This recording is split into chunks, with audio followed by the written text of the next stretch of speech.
acts. Imo added with that report, still in Guinea, despite heavy rains currently falling in the country, a large part of the capital Conakry remains plunged into darkness. This has affected many households and small to medium-sized businesses. The transitional authorities argue that these power outages are due to the drop in water levels in the country's two largest hydroelectric dams. According to the head of government, the situation may not return to normal until May 2025. Eche Atisu reports. In several neighborhoods of Conakry, electricity is available every other day or every third day, a situation that affects Usman Silla and Bakari Diane, who are respectively a calligrapher and a welder. We come in the morning and stay until the evening. Sometimes we even find ourselves sleeping in the room because we know that we will come back in the evening. Currently, our turnover is decreasing. If there is electricity, we can do about 5 doors a day. But if there is no electricity, 2 or 3 or 1 door like that. It depends. The restaurant sector is also affected by the power outages. Alexandre manages a restaurant in the Ratoma district. When we open at 9 a.m., we stay all day. There is no electricity. At the time the electricity comes, we close. We come back to open at 9 a.m. There is no electricity. It's useless to come. Since January 2024, the managers of the Caleta and Suapiti Hydroelectric Dam Management and Operation Company have said they alerted the National Electricity Company of Guinea about the drop in water levels so that an alternative could be found, according to Aliou Bari. We sent an alert to EDG, our client, because we noticed a drop in water levels in the reservoir. If we compare it to 2023 and the supply we have seen a real drop. It is our duty to inform EDG so that they take the appropriate measures to ensure a certain electricity supply so that there are no interruptions. The Prime Minister recently announced that a definitive solution to the power outages is being worked on by the government, but it will not be effective until May 2025. Eche Atisu fight that report. We now take you to the Sahel region, precisely in Burkina Faso, as the transitional government on Wednesday condemned the expulsion of 173 Burkinabes from Côte d'Ivoire. It stated that this expulsion did not respect the basic humanitarian rules. To escape terrorist attacks, thousands of Burkinabes have sought refuge in Côte d'Ivoire. This situation is unlikely to improve relations between the two neighbors, which have been quite tense since Captain Ibrahim Traoré accused Côte d'Ivoire of hosting a center of operations to destabilize Burkina Faso. According to the latest estimates from the United Nations High Commissioner for Refugees, UNHCR, there are nearly 55,000 Burkinabe refugees in Côte d'Ivoire, with the northern region housing more than 31,000 refugees. In Mali, the army reacts to a video showing a soldier dismembering a man into pieces. The undated video shocked public opinion, although the military command promises to shed light on this scene, which has provoked numerous reactions in the country.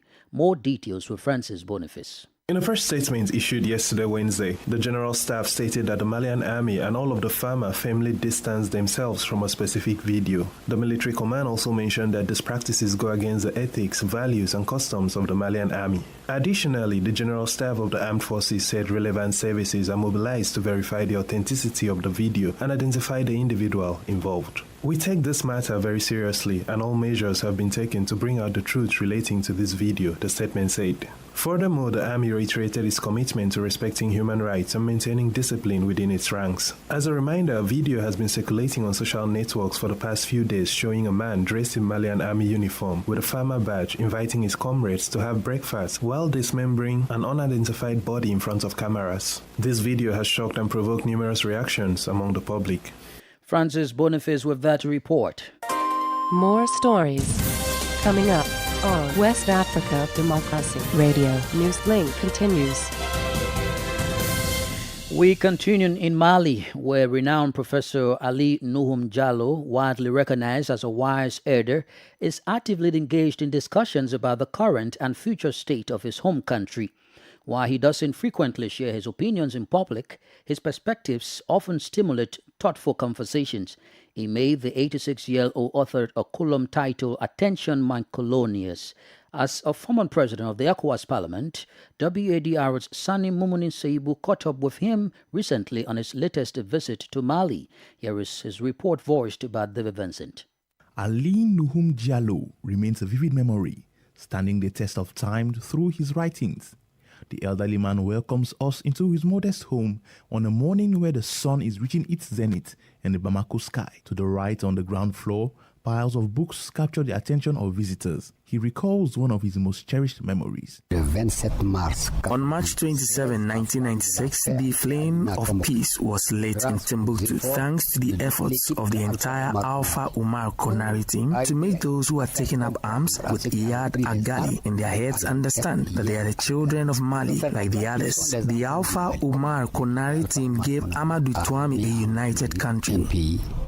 Ali Nuhum Diallo, who led the parliament from 1992 to 2002, was not known for the medicine he studied in Senegal and France, but for his wisdom. His credibility as a negotiator was recognized by jihadist Amadou Koufa during the peace conference in the central delta of Mali in May 2017. Koufa designated Diallo as a credible speaker for negotiations with the Mali government. At the conference, Diallo passed the message to Koufa through one of his disciples, and a few days later, Koufa indirectly acknowledged Diallo. C'est très proche d'Amadou Koufa me dit, est-ce vous le professeur Ali Diallo? Je dis oui, c'est bien moi. Ali Diallo et son ami Ibrahim Boubacar Keïta.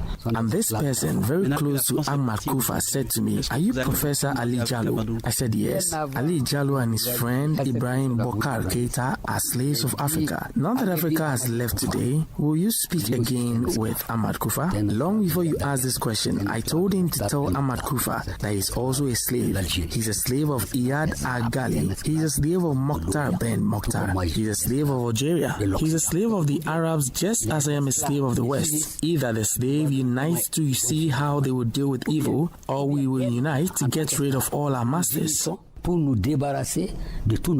What followed was the rise of Ibrahim Boubacar Keïta, who took over without succeeding in disarming the jihadist leader and his katiba. Today, Ali Nuhum Diallo, due to his advanced age, can no longer do much. However, he continues his efforts to bring peace to Mali. David Vincent voiced that report, fight by Sani Mumuni Seibu.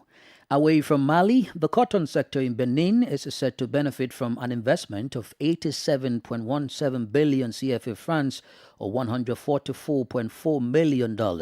These funds will be used for the transformation of raw materials. The goal is to make Benin a leader in cotton processing in Africa. More details with Oge Oberika. The textile company of Benin, SCB, signed an agreement with 4 banks at the end of June to finance the local cotton processing project. The agreement includes the construction of 10 textile factories, each capable of annually transforming 10,000 tons of raw cotton into clothing, household linens, and sports articles. Of the 87.17 billion CFA funds, 60% of the funds come from private investment and local banks, and the remaining 40% from SCB. Benin is one of the largest cotton producers in Africa. Through this initiative, the country aims to increase the added value of the cotton sector by transforming Benin's white gold into various finished products destined for European and American markets. According to Asen Dantu, General Manager of the International Bank for Industry and Commerce, this project will place Benin as a leader in sustainable industrialization in Africa. The Beninese textile company specifies that this project will ensure 7,000 direct jobs and 10,000 indirect jobs. Private investments have been made in the Glojigbe industrial zone over the past 5 years, a step closer to exporting made in Benin clothing. It should be noted that Benin is among the top 3 cotton producers in Africa, along with Burkina Faso and Mali.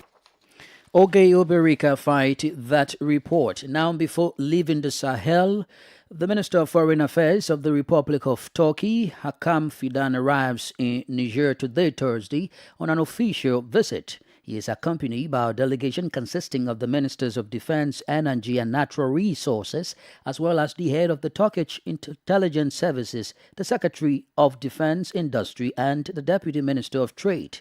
During his time in Niamey, Hakan Fidan will take part in a joint working meeting chaired by Prime Minister Lamin Zine. He would also engage in discussions about bilateral relations with the Nigerian transitional authorities, as well as current regional and international developments. Turkey has been a significant partner of Niger for around 10 years, with the presence of major Turkish companies in the country across various sectors, including defense, air transport, construction, energy, education, health, trade, and hospitality. Moreover, it's worth noting that the Turkish Deputy Minister of Foreign Affairs conducted a working visit to Niger in November last year. Now, here in Senegal, the Special Customs Brigade of Blaise International Airport has announced the seizure of 36 packages of cocaine. The seized consignment has a street value of more than 3 billion CFA francs. This new seizure of 40.3 kilograms of cocaine was made last Sunday, according to the Customs Communication and Public Relations Division. In a press release on Wednesday, the Customs Communication and Public Relations Division stated that the drugs were carefully stored in 2 suitcases belonging to a French lady leaving for Europe. According to the statement, the positive cocaine tested carried out by the customs agents was confirmed by the National Drug Analysis Laboratory of the Technical and Scientific Police. The prosecution has been stopped at the same source, assuring that the procedure is following its course. The seizure follows the judicial exploitation of information relating to the services of the High Authority of Airports of Senegal. You are listening to Newslink here on West Africa Democracy Radio, broadcasting from Dakar, Senegal. Here is a reminder of our top stories. Reaction trails the arrest of detention of some civil rights activists in Guinea. Senegal's Customs Brigade confiscates huge quantity of cocaine at Blaise International Airport worth over 3 billion CFA francs. Burkina Faso Authority condemns the expulsion of nearly 200 Burkinabe refugees from Cote d'Ivoire. Still ahead, the Nigerian police warns protesters against the planned August nationwide protest. We do have the press review, guest interview, and sports news. Please stay with us. West Africa Democracy Radio. It's you speaking. Thanks for rejoining us. Remember, we are streaming live on Facebook, WADR English Service, and on YouTube at WADR. Let's now go to Nigeria, because ahead of the planned nationwide protest to start on August 1 by many groups in the country, the police in Zamfara State, one of the worst hit states by criminal activities in the northwestern region, is calling for caution. The State Commissioner of Police, Mohammed Dalijan, said most of the organizers are criminals and unemployed youths who want to take advantage of the protest to perpetrate crime. From Abuja, WADR's Usma Umar reports. Invited for the meeting were religious and community leaders, civil society organizations, student unions, and leadership of organized labor groups. Commissioner of Police in Zamfara State, Mohammed Dalijan, said the meeting was to discuss the planned nationwide protest and its implications for Zamfara State. If there is instability, you are likely to be affected by it more than any other person too. Most of the people that are calling for this protest are criminals, bandits, illegal miners, armed robbers, and unemployed youths who want to seize the opportunity to break people's shops and carry their property. In essence, if we join this strike in Zamfara State, we are worsening the situation. The organized labor and other stakeholders, however, disagreed with the police boss. Sani Haliru is the chairman of the Nigeria Labour Congress in the state. For you to categorize all these people that are calling for protests as bandits, as criminals, it is not so, because I have seen them, I know some of them. Because they were in labor, we tell them to don't issue that has relation with labor. The nationwide protest is planned to take place in Nigeria from August 1 to August 10, 2024, across all the 36 states and the Federal Capital Territory. The protest is a response to the country's current economic hardship, with demands including an end to the subsidy scam, a reversal of the fuel price to below 300 naira per litre, and a reduction in lawmakers' salaries and allowances. However, a socio-cultural group, Ohaneze Ndigbo, has announced that the Igbo people from southeastern states will not participate in the protests. For Newslink on West Africa Democracy Radio, Usman Umar reporting from Abuja. This is the newspaper review. Stay abreast and find out what the top stories are in your country. This is the newspaper review. The newspaper review. Let's now join Nadiri Titi in the Ghanaian capital, Accra, for the press review. Welcome to the newspaper review segment. Let's start off, as usual, with the Daily Graphic newspaper. The front page, Youth Employment Agency empowers 600,000 Ghanaians. President Akufo-Addo commends agency. And final headline here on the front page of the Daily Graphic newspaper, Ghana Revenue Authority exceeds mid-year target by 138.69 million Ghana cedis. Let's now go to the headlines on the front page of the Ghanaian Times newspaper. Front page, government steps up youth employment agenda as it plans to support security services to absorb youth employment agency beneficiaries. Supreme Court defers ruling on anti-gay bill injunction until judgment on substantive case. Other stories here, regulate use of honorary doctorate titles. That's according to a Professor Nyako. That will be it for the Ghanaian Times newspaper. To the New Crusading Guide newspaper now, 100,000 youth gain jobs under my administration. That's according to President Akufo-Addo. LPG Marketers Association rejects cylinder recirculation model. Now to the Daily Post newspaper, front page, IEA, Institute of Economic Affairs, in league with NPP to clean up Bawumia, with a presidential debate that will have questions leaked to the NPP flag bearer as happened in 2008. NPP government has neglected basic education, as according to Clement Apak. To the National Enquirer, front page, COP Yehuno is qualified, but the timing is questionable. And that's according to security expert Dr. Adam Bona. He's been reacting to the appointment of COP Yehuno as Deputy IGP. Other stories here, FBI grabs former Tema Oil Refinery Managing Director for bribery and money laundering. Now to the Daily Searchlight newspaper. Has the Supreme Court goofed? Strange development over constitutionality of office of the Special Prosecutor. Other stories here on the front page of the Daily Searchlight newspaper. A question is being asked. They asked that which NDC government officials took the bribes former Tema Oil Refinery and Managing Director extradited to the U.S. over bribes allegedly paid to Ghanaian officials. That'll be it for the newspaper review segment with me, Nadiri Titi. It's back to you in the studio. Thank you, Nadiri Titi, for the press review. Politics, analysis on major news, social matters, and all. This is A Guest. This segment of Newslink is about the Afrobarometer's flagship report on democratic trends in Africa. Researchers say the latest findings pointing to a decline in support for democracy and increase in support for military rule should be a wake-up call to leaders in Africa to pay more attention to the needs of the people. The report, the first, is what will be an annual series on high priority topics, distills findings from data spanning more than a decade, including the latest round of nationally representative surveys in 39 African countries, representing the views of more than 3/4 of the continent's population. Speaking in an interview with WADR on the sideline of the launch of the report in Accra, Ghana, Director of Surveys at Afrobarometers, Boniface Zolanin argued that leaders in Africa must ensure that citizens get value for voting them into office.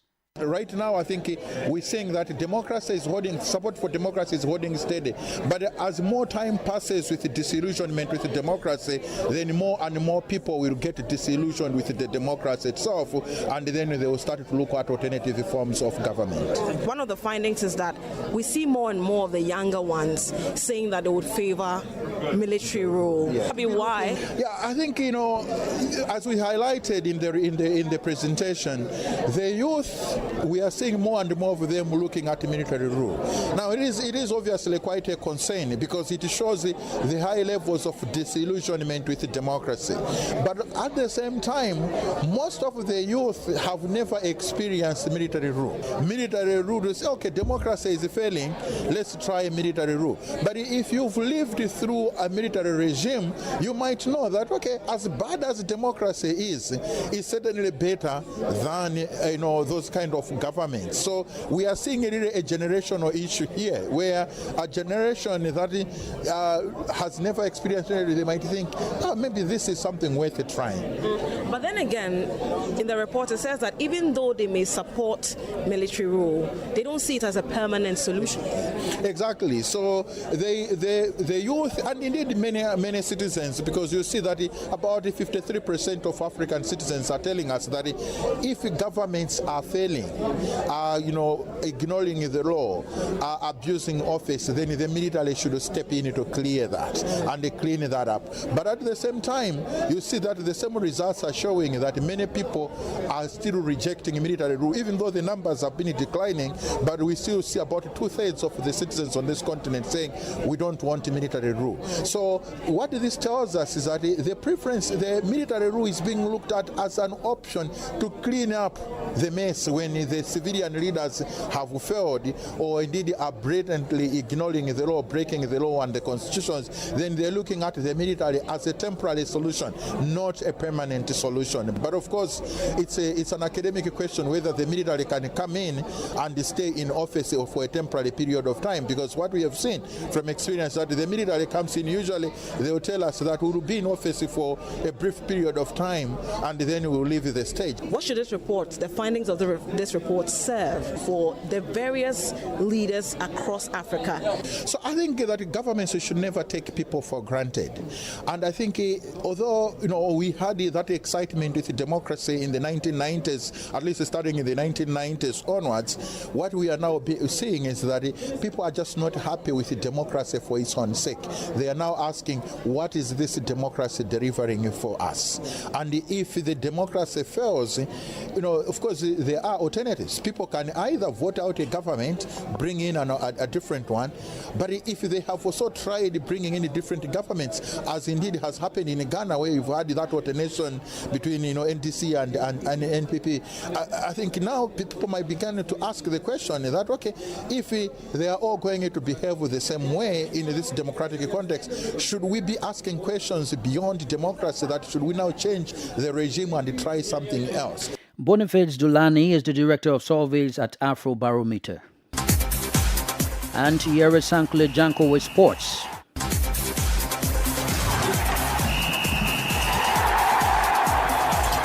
Hello there, warm welcome and thank you for joining us. Nigeria Super Falcons succumbed to a slim 1-0 loss to Canada in an international friendly match on Wednesday. The international friendly was Nigeria's final preparation match ahead of the 2024 Paris Olympic Games. The defeat ended Nigeria's 15 unbeaten run following their 1-0 defeat to Colombia in February 2023. It is also reportedly the Super Falcons' first loss of the year, 2024, with Nigeria having recorded 2 wins and 2 draws against Cameroon and South Africa this year.